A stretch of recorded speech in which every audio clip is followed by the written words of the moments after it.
You're watching Bread and Roses, a weekly political social magazine that's broadcast in English and Persian via New Channel TV. Hello everyone, I'm Maryam Namazie. I hope you're doing well. In this week's program, I want to talk to you about Mosul, the bombing of Mosul, Aleppo, which is also now being known as a slaughterhouse, the continued flight of refugees and the criminalization in particular of child refugees. The insane fatwa is on hot dogs in Malaysia. The slice of life is of 21 Chibok girls who have been freed. A campaign I'd like to bring your attention to is the Bring Them Home campaign. Dual nationals imprisoned in Iran and given long-term prison sentences. And the interview of this week is a testimony by Esmat Vatanparast during the Iran tribunals. You do not want to miss her testimony and this program. Stay with us.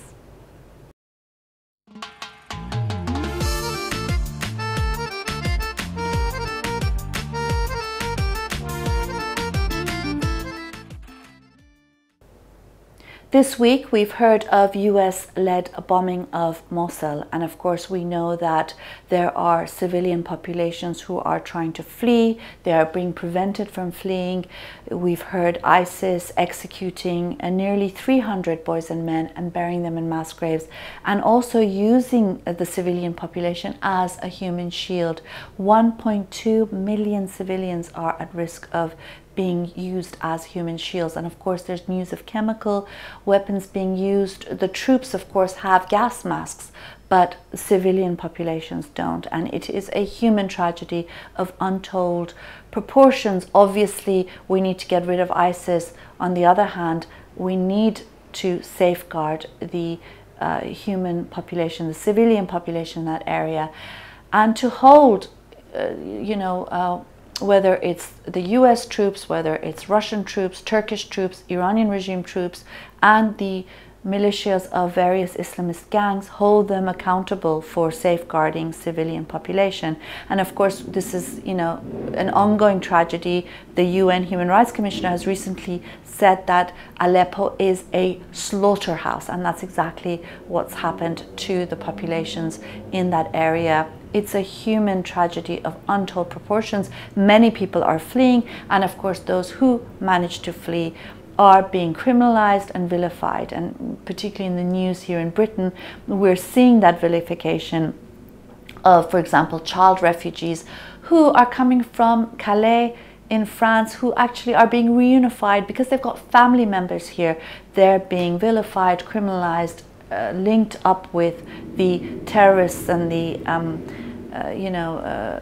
war makers who they're fleeing from, and not given the welcome that they deserve. I want to remind people that asylum is a basic human right. It's a basic human right, like the right to housing, like the right to education, like the right to basic human rights. It is a human right, and we need to support and welcome those who have managed to reach safety. They have a right to live free from war, free from terrorism, and free from the inhumanity that is unfolding in that region. Now, one of the reasons people flee are real human rights violations. I'd like to bring your attention to long-term prison sentences given to several dual nationals. US-Iranian dual national Siamak and Baquer Namazi, a businessman who has been given a 10-year prison sentence. His 80-year-old father, who went to visit him in prison and was then also arrested and given 10-year prison sentence. And an 80-year-old he is, who was a former representative of UNICEF and has done a great deal of work for alleviating poverty and in defense of children's rights. And again, there are other dual nationals like Nazanin Zaghari-Radcliffe, who's been given a 5-year prison sentences. These are all on trumped up charges because the Iranian regime wants to use these people as pawns with the US and the British governments. There are others such as Farhad Abd-Saleh, Kamal Foroughi, Kamran Ghaderi, Alireza Omidvar, as well as Nizar Zaka. We need to start a campaign and say they need to come home. Bring them home. They need to be released immediately. And of course, there are many Iranian nationals who are in prison, political prisoners in Iran. One such person is the wonderful Nargis Mohammadi, who has been given a 16-year prison sentence for defending human rights and for opposing the death penalty. She and all political prisoners, including the dual nationals who are political prisoners, must be released immediately and unconditionally.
For this week's interview, we'd like to show you a testimony by Esmat Vatanparast during the Iran Tribunal.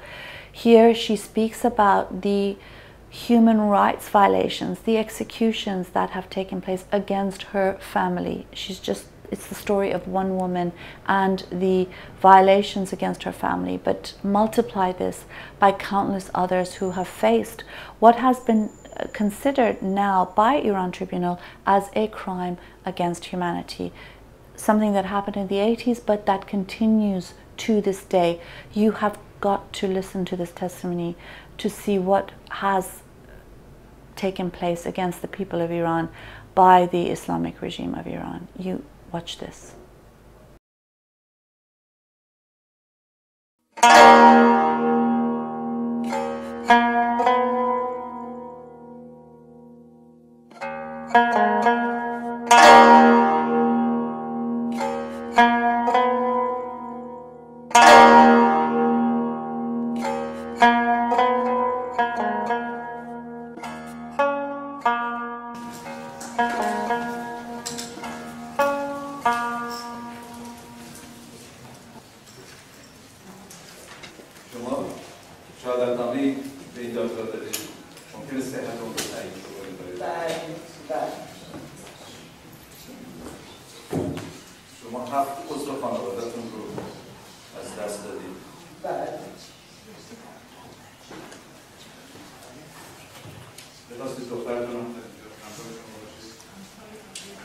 دخترم کنی اما چون رویا صادقی با دخترم بوده میتونه بیا تعلیمم بشینه اگر ممکنه اگر نیست خودم خانم صادقی ممکنه شما در کنار خانم بهرام‌پرست ممکنه اسم 7 عضو خانواده یک از دست دادید رو ببرید و نسبت اونها رو 3 تا برادر رو محمود وطنپرست، علی وطنپرست، منوچهر وطنپرست. 2 تا دخترم از اعظم صیادی که الان رویا دیده بودش اسمش بود جلیله صیادی. خواهر زدن جواد رحمانی که بچه 11 ساله بردن کشتن. خواهرم یه دونه بچه داشت.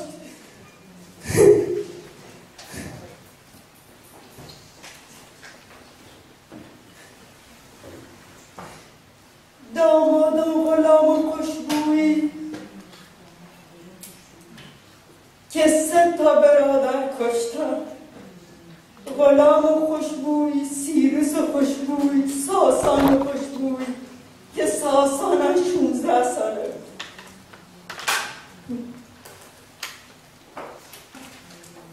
من از روز 7 تیر آواره شدم. خودم اصلا خبر نداشتم. که چه بر سر خانواده و خونه ما سپاه گرفت،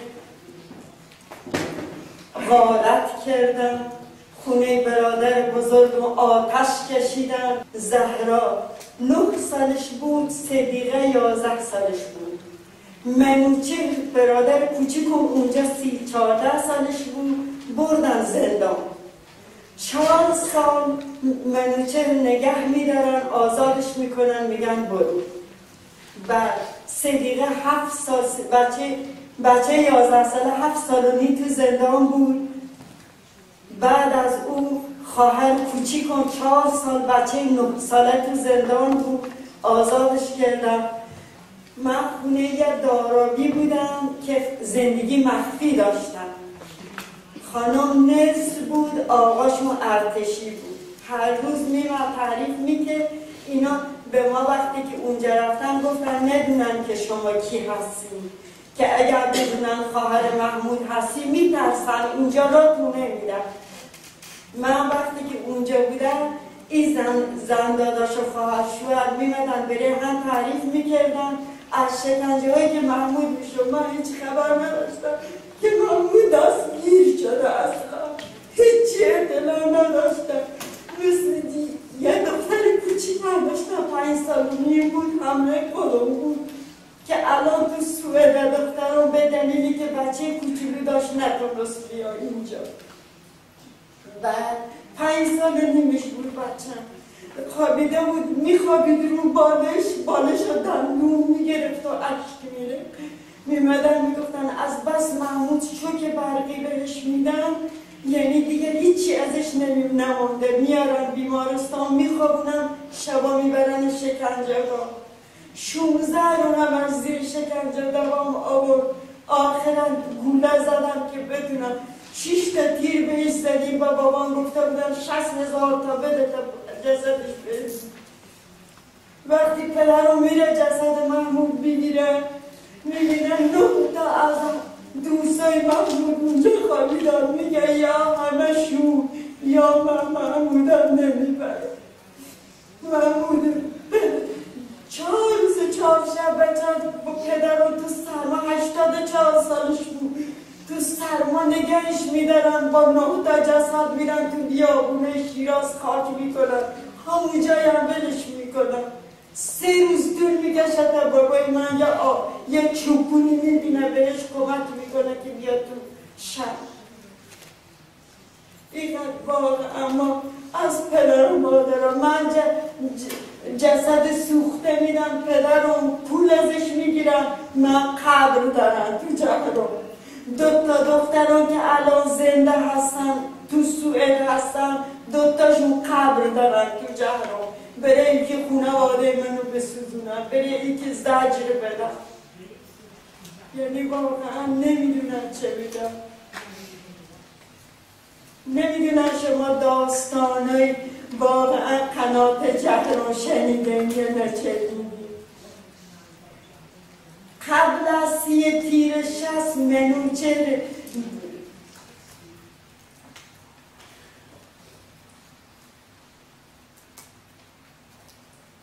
خانم بفرمایید اگه ممکنه راجع به وضعیت جواد رحمانی جواد رحمانی 11 سالش بود، خواهر رو یه دونه بچه داشت. بچه گرفتن گفتن اعلامیه تو جیبش بوده.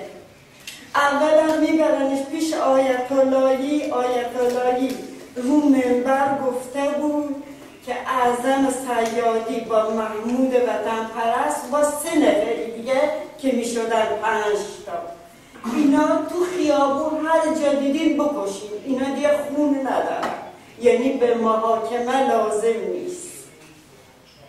بعدا جوادو میگیرن میبرنش تو پیش آیت اللهی رو چیز وای میسه، میگه که من هیچ کاره بودم، میگم که اطلاعیه داشته. از همونا دوباره میبرن میکشن. به بابام زنگ میزنن بیا فردا صبح، 1 روز فردا صبح میگن بیا جسد بگیری. آیت اللهی قاضی شهر، قاضی شهر خمینی نماینده، یعنی خودش اعلام کرد که آیت اللهی حاکم شهره.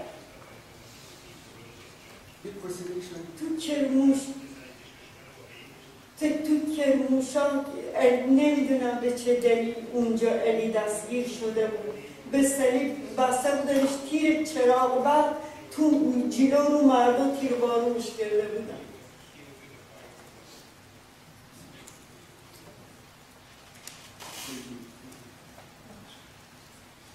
دخترم جلیله به خونش حمله میکنن که اونجا با یه خانمی بود به نام فریبا. جلیله از 2 طبقه پرتش میکنن پایین.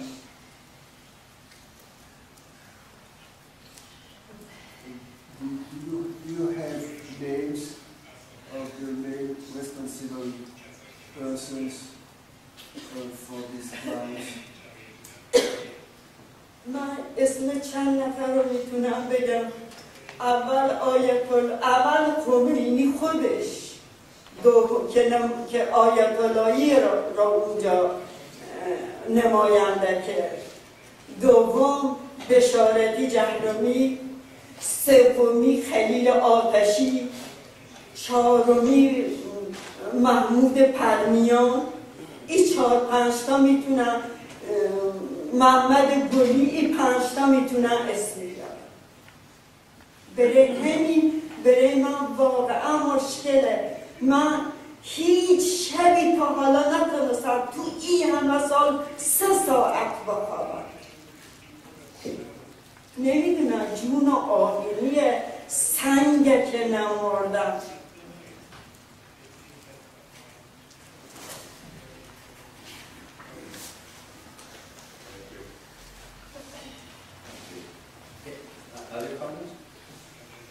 من واقعا میخوام از بچه‌های جهرم بگم که من از جهرم میام. این همه عزیزای مردم کشتن، هیچ که ازشون حرف نزده. چون من الان چند روز اینجایم، هیچ که اسم اونا نبرده. جهرم تو خیابون بچه‌های مردم میکشتن. مهبود و مقدسی و احمد حکیم نژاد رو اسفالت خیابون بستنشون، پشت ونیتوار گوشتشون تو خیابون سر اسفالت خیابون رفت، اینجوری کشتنشون. منوچهر هنری همسند برادر کوچیک و منوچهر خودمون بود که اونم 16-17 سالش بود. منوچهر رو میرن میگیرن میبرن، بعد از عملیات فروغ جاویدان میکشن. اما منوچهر هنری گرفته بودنش، بلش میکنن، میرن تو خیابون میکشنش، میندازنش تو قنات. 15 شبانه روز دنبالش میگردن. وقتی میبینن میرن یه جا بومی، یا وقتی میرن میبینن 17 جسد از اونجا در میارن تو قنات. همش بچه‌های کم سن و سال. خانم وطنپرست، اگر ممکنه لیست تمام کسانی که کشته شدن و اعدام شدن رو درست بکنید به ما بدید که در اختیار حتما. خیلی متشکرم. What is the age of the victims? اگر ممکنه سن اونها رو هم لطفا بگید که میتونید. چشم. خیلی متشکرم.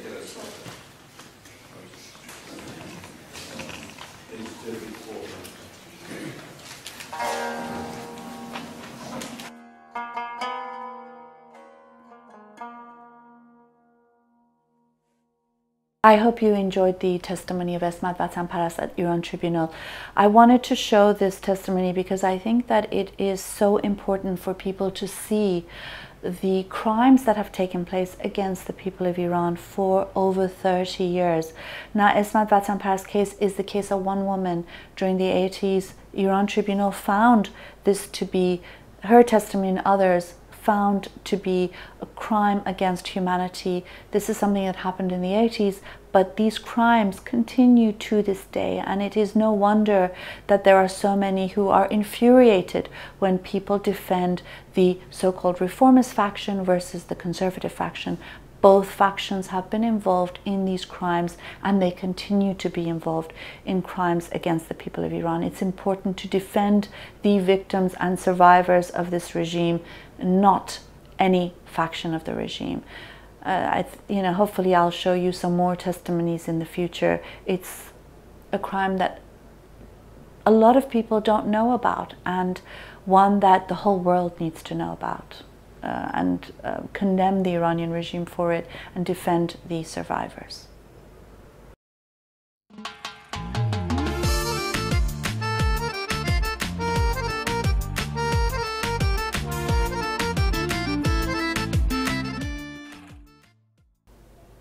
The insane fatwa this week is from Malaysia, and it is about a fatwa which has said that the name hot dogs have to change because dogs are impure in Islam, and if any place, any business sells hot dogs and calls them hot dogs, they won't be getting a halal certification. So they need to change the name and call it sausage instead, hot sausage, because that's such a nicer name. And because obviously no one knows what a hot dog is, and they'll think that they're eating a real dog, and how impure is that? And of course, the Malaysians are making huge amounts of fun of this, and they are very concerned because given the confusion that the name hot dog makes, they are worried if Snoop Dogg comes to Malaysia, what could possibly happen, or even some sort of watchdog. Very confusing.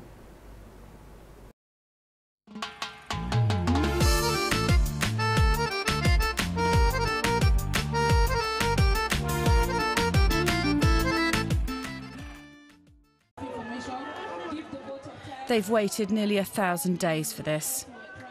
Now, finally, they can hug their loved ones. Boko Haram released 21 of the students known as the Chibok girls last week. These reunions took place on Sunday at a religious ceremony in the Nigerian capital, Abuja. But others are not so lucky. Around 200 Chibok girls are still being held captive. As you can see from that fantastic video, 21 of the 276 Chibok girls who were abducted by Boko Haram in Nigeria have been released, and you can see them celebrating and rejoicing with their families. It is really such a wonderful video to watch, a clip to watch. Unfortunately, there are still around 100 girls who are in captivity. It seems some are refusing to leave because they've been radicalized supposedly, and others because they're too ashamed. There's a huge amount of stigma related to those who've been freed. They're being called Boko Haram wives, and therefore it's been very difficult for many of the girls who escaped, for example, to then be able to get into their old lives without any problems. And again, it just shows the horrors for girls. It never ends. Salman Rushdie said a really wonderful thing. He was saying, with this whole honor culture, honor resides in the man, and it's always the woman who is the source of shame. She can never be the source of honor because it's the men who have the honor. And again, this is the sad plight for so many women, but again, this is one small window of rejoicing and happiness that at least 21 girls have been freed, and some of them are being celebrated by their families and the community. Anyway, we've reached the end of our program. I hope you enjoyed this week's program, and I'll see you again at the same time and same place next week. Until then, goodbye.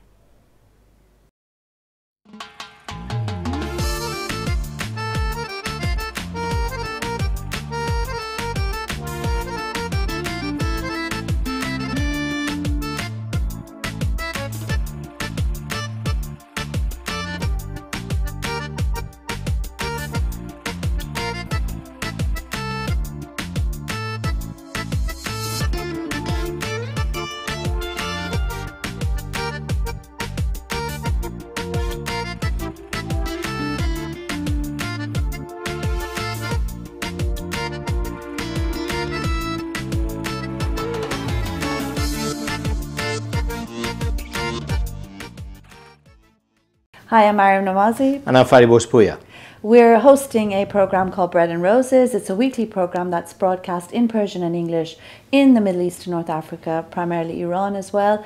And it's also shown on YouTube internationally. And we've been doing this since last May. We're coming up to our year's anniversary, and we've had quite a lot of fun making these videos. We discuss taboo-breaking, free-thinking ideas. The Islamic regime of Iran has called us immoral and corrupt. And that's why you need to support us. We are the alternative voice in Middle East and North Africa. Of corruption and immorality. So do support us. Here's a short video from Patreon that explains how you can help us with even just $1 a week. That's nothing.